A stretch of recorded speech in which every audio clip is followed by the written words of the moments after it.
Today I'll give you 5 tips on how to get the most out of your DJI Neo. Let's get started. My tip number 1 is to take advantage of the so many different ways you can control this drone to get the most out of it. What I mean by that is you can fly this drone without any accessories from the palm of your hand. You simply need to turn it on and use one of the predefined quick shots here from this button. So you simply need to choose which quick shot mode you want the drone to use, and it will start flying around you, keeping you in the middle of the shot at all times. Now, if you're using a phone to control this drone and to connect the drone to your phone, you can also change some settings such as the distance that the drone flies at while keeping you in the middle of the shot, or the duration of the shot, some things that are dependent on which quick shot you have selected.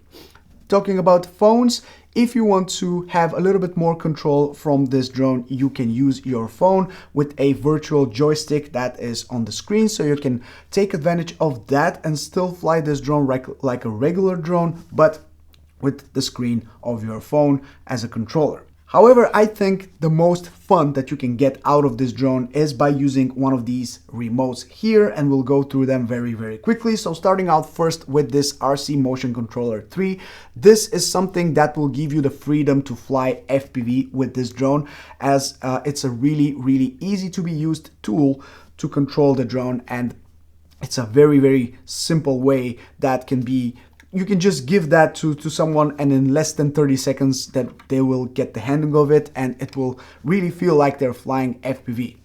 Very cool. Of course, this has to be combined with the Goggles 3, so it gets a little bit more expensive if you want to invest into an FPV kit, but this is probably the cheapest way to enjoy FPV with a drone like this. If you want to go a little bit more advanced, you can also purchase the RC Controller 3. This is the FPV RC3, and this will give you the ability to not only fly FPV in normal or sport mode, but also in manual mode, which is, at least for me, where all the fun is with this drone, because it's a small drone, it's a very compact drone, it has the speed to go through tiny gaps, and it has the agility to go through gaps as well. So for cruising combined with going through gaps, this drone is great. So one of the things you can just do a lot with it is to fly FPV with the Goggles 3, with the RC Controller 3, and of course, if you're still a novice when it comes to flying FPV, with the Motion Controller 3. Those are all accessories that you can purchase separately, or maybe in some months' time, if you are saving up for that. You can always add more to this drone and make it even more fun and explore more sides of it, because it has a lot of different ways to be controlled, like I said. And finally, if you want to control it similarly to a regular DJI drone, you can just buy a controller like this. This is the RC-N3, and this remote uses your phone on top to have a view of the camera, and you can use this remote in a very similar way to any other mini or Mavic drone that DJI has ever released. It's a very traditional way of controlling the drone. However, for me personally, the best way to enjoy this drone is just to combine everything possible that this drone has to offer. So for me, this is the tip number 1. Sorry it got a little bit long, but this is just the best way to really enjoy this drone. Now, the next tip that I have for you, if you're going to be flying FPV with this drone, is to remove these prop guards here, because they are, of course, meant for your safety. However, if you have a little bit of experience, you will know that these guards are only dragging you down in terms of speed, in terms of agility. They create a little drag because they cover the props. Of course, this is a safety concern if you're flying close to people, but if you're not, then it's better to remove them. Now, you have these little latches here under the prop guards, which you need to pop out. So that's the way to remove these prop guards, and once you do, you will end up with this. And of course, the same goes for the other side. If you want to put them back on, you have these little latches here on the underside of the drone where these actually have to clip so they can be properly installed, and then you're good to go if you want to use them back on the drone. However, this is how I plan to use the drone, just so I can gather a little bit more speed, and also this will give me a little bit more battery life, since there isn't that much force against the props that the props are pushing against. The next thing that I would advise you to do to get the most out of the Neo is to set your sharpness down to -2 and the noise reduction to -1. Now this is very, very crucial if you want to get a little bit better footage out of the Neo, as the baked in, the standard look of the footage that you get straight out of the box with the Neo is a little bit too sharp, it's a little bit too digital, and I'm definitely not a fan of it. So many people have been complaining that the footage definitely does not look up to par when it comes to other DJI drones, even the mini series, but there's a way to escape that and to fix that.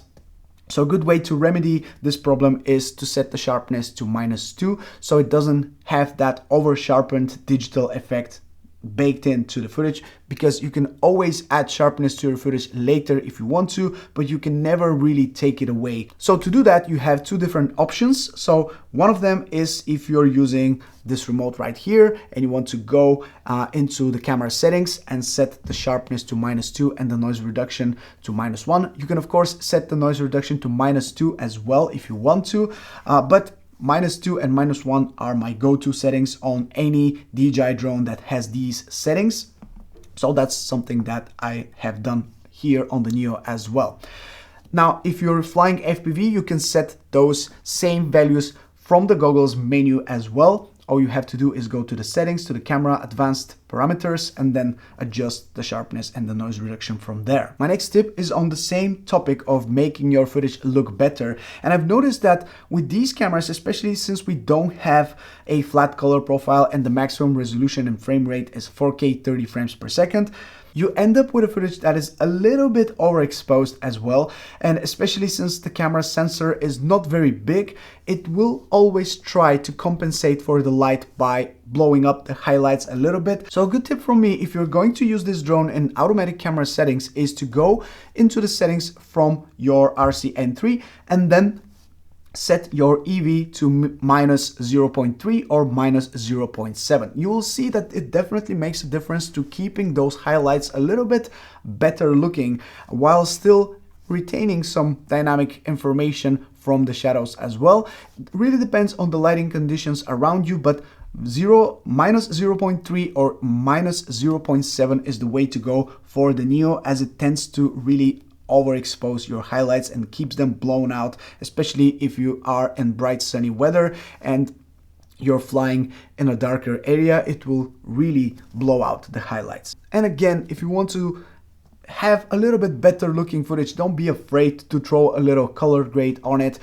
Yes, it doesn't come with a flat color profile, but you can still kind of tweak the colors a little bit if you want to get a little bit more pop and you want to stylize the footage a little bit. That's something that I always do, even in traditional drones that don't have any flat color profile. You can really dial in the footage a little bit by tweaking the colors just a smidge, and you will have a lot better looking results that just stand out from the crowd, because everyone is going to fly this drone in automatic camera settings without touching the footage ever. So if you color grade it lightly, you will have a little bit different looking footage that, at least to me, looks a lot better. And a final tip for you, since the Neo does not have any obstacle avoidance, is to really be careful when you fly this drone and take a look at your surroundings and then change your return to home altitude depending on where you fly.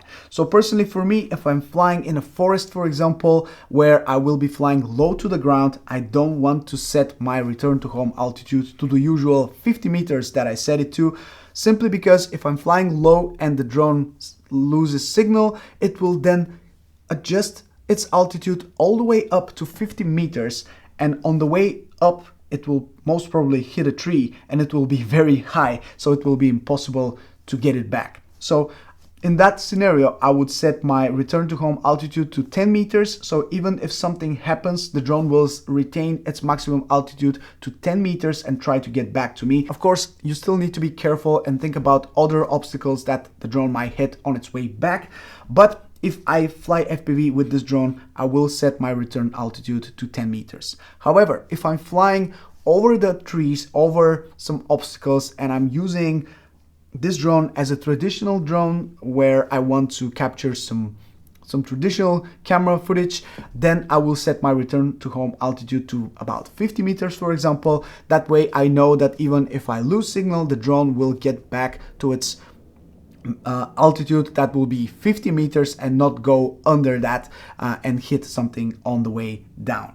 So that's just a way to keep this drone safe, as you really don't want to crash it too much. Yes, it is quite durable, but it is a unibody frame, meaning that if you get a crack, you will need to replace all of this, and you will need to send it back to DJI, and it's a big pain in the ass. So hopefully by using some of these tips, you will be a little bit safer flying your Neo in the future. So hopefully you guys have enjoyed this video. Let me know if you have by clicking on the like button, and subscribe for many more drone related videos like this one. This is Mike from Drone Supremacy. Thank you so much for watching. I'll catch you in my next one very, very soon. Ciao.